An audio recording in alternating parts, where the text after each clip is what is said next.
guys, and welcome to the Fish Room. I'm Rachel O'Leary, and today is Thursday, and I have been actively trying to clean up after the monster-sized mess that I made with that 75. Today I want to talk to you and show you a little update on the 150, the baby endlis, and the progress of the 75. So let's get started.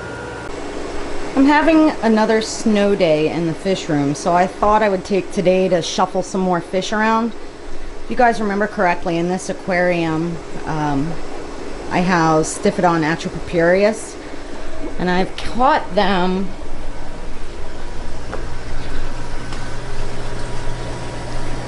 into this little container here. I'm gonna add maybe 4 or 5 to the 150 and then put the rest up in that high oxygen 20 long until I sell them. But 55 gallons seemed excessive for this amount of fish, and I think I may convert that into another model community. I'm not sure yet. Here's a little female rhinogobius.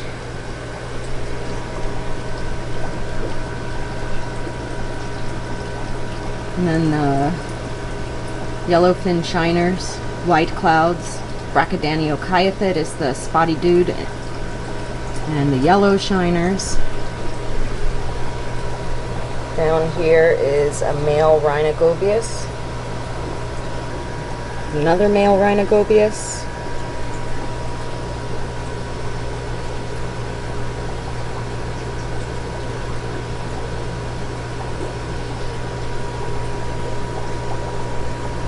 some of the spiny loaches, cobitus.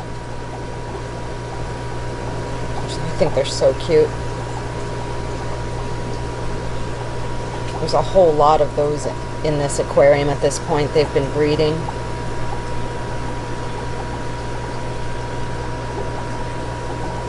We have Sowelia linealata on the top.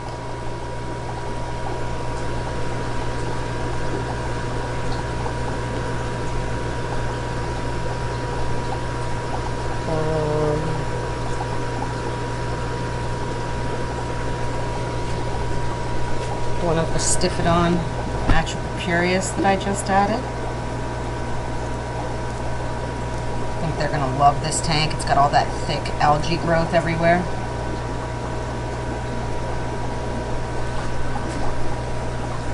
But I think the definite stars of the show are these rhinogobius.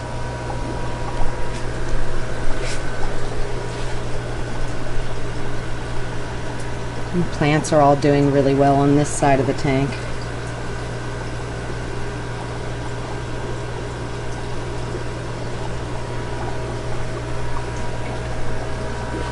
But this bulbitis has seen better days despite my best efforts. It's a little zebra hovering loach.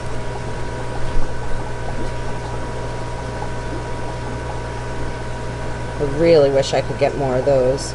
They've been impossible to get for a few years now. I may throw some rosy loaches in here instead. Crypts have gone nuts in here, which provides a great spawning ground for those Brachydaniocaethid, as you see that female going in and out of the thicket.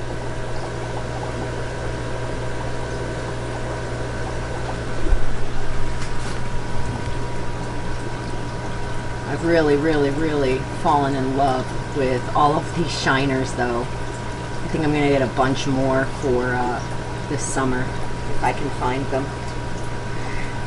And then somewhere in here is a whole bunch of Gastromyzon variosus, which are the half yellow zebra looking sucker loaches. There's another Sowelia linealata by the rhinogobius.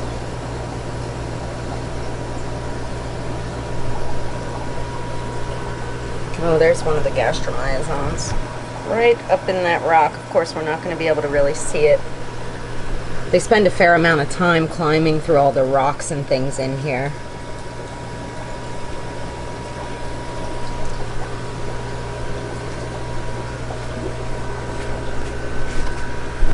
But this is a super fun, super active super easy aquarium that I am just so glad I set up almost 2.5 years ago now.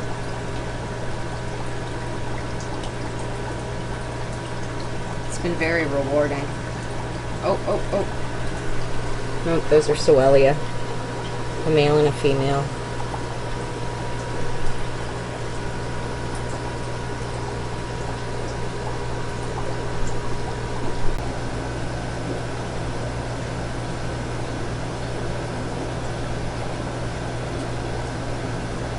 This is the dominant Rhinogobius male. He's the biggest and most colored, and definitely the boss. He keeps the... Oh, there's some of the gastromyzon.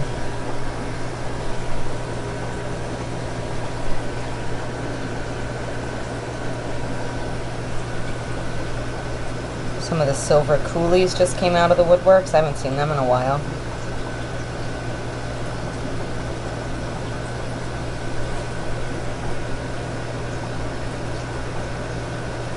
We'll see what all comes out to play with food dropped in the bottom of the aquarium here.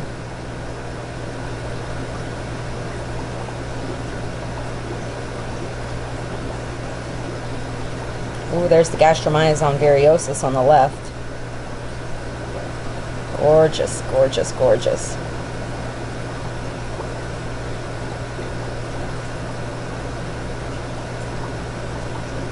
So I still want to get a bunch of different other Stiphodon species for this aquarium. I've just been having a difficult time sourcing both males and females. I decided to throw some male Atropopurius in here just because I had them. They were done their quarantine. Oh, did you see that scuffle? It's another Variosus. It's a pair of them. They're one of my favorites. Really gorgeous. They're Borneo sucker type. See the Cobitus, silver coolies, Soelias, gastromyzons. It's important when I'm feeding this aquarium to make sure that I drop pellets in for the bottom for all these guys, because otherwise these guys will feed directly off the bottom, and they're absolutely voracious. They're significantly bigger fish than all of these guys, so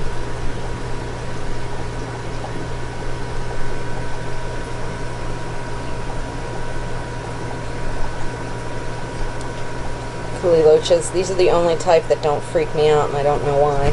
Oh, look at this.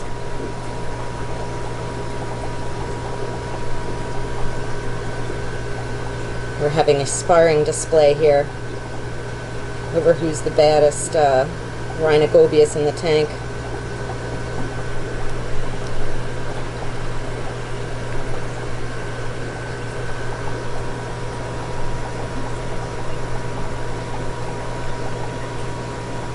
It's usually a tail slapping battle.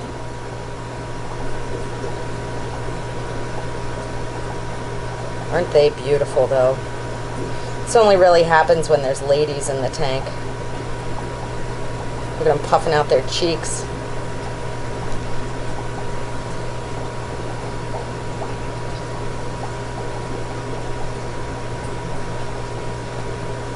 This is about as violent as they get.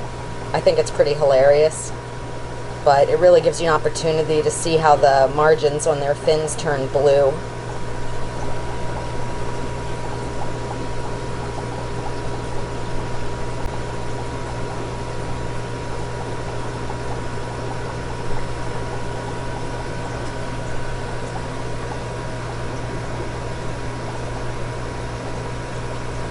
Usually at some point one of them runs away. All that fighting's over this little lady here, who doesn't look nearly as flashy as her boyfriends, but they just can't get enough of fighting over her. And really, she's honestly just interested in food at this moment.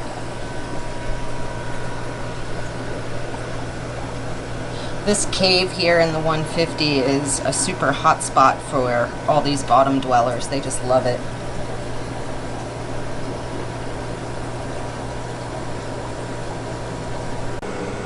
Baby Endly feeding time. This is a cube of beef heart, which is not something I would generally feed, but these guys were not taking to pellets at all yet, and because they're so young, I worry about how well they'll do without getting a lot of nutrition into them. So I broke down and bought some beef heart cubes, and it seems to be working, because other than eating live, which I was feeding them baby live bears and some shrimp calls, they hadn't been eating well. So it's very nice for me to see them take these cubes and annihilate them, basically. I really don't like to feed live foods, even if they're homegrown. In the long run, these guys will be pellet trained and be on just pellets, but when they're this small, I just need to make sure they're eating. Now, I know I said on Tuesday I was going to wait a few weeks to add any fish to the 75-gallon nano. But while I was feeding the fish room this morning, the Pistogramma trifasciata pair was visible and easy to catch. So I went ahead and grabbed them and added them to the 75. I have a feeling they're going to spend most of their time in this tangle of wood here, which means I think they're not going to be much risk to the crypts that I planted over on that side of the aquarium. As you can see, Apistos really love their leaf litter, and they have just been spending all their time since I added them just a few moments ago hanging out here by these leaves. And I hope that this guy will show off for you, because his dorsal extension is absolutely bonkers, and he's still a relatively young fish. He's probably maybe 2 inches if we're lucky, and within minutes of adding him to this aquarium, he went from being mostly just yellow and gray to getting all this rich blue spangling and purple in his bottom fins, which I think says that he's really, really happy. I just think he's, without a doubt, absolutely stunning. And if you follow me on Instagram, you'll have seen a good picture of him yesterday, just showing off like crazy. But they're gorgeous. His lady friend, I'm not sure where she is at this very moment, but she's in here somewhere too. And I got a lot of great suggestions from a lot of friends and you guys about what different dwarf cichlids to put in here. But I've been watching this pair in one of my quarantine tanks for weeks now, and I just knew that this was the fish I wanted to move in here. Absolutely stunning. And this is, again, a wild fish, so these are 100% natural, born with it colors, not line bred in any way. And I just really wanted you guys to see how beautiful a lot of these natural fish can be. There we go. Look how long that dorsal extension is. See the lavender at the base of his fins and that vivid spangling? He must see his lady, because that is some fishy showing off there.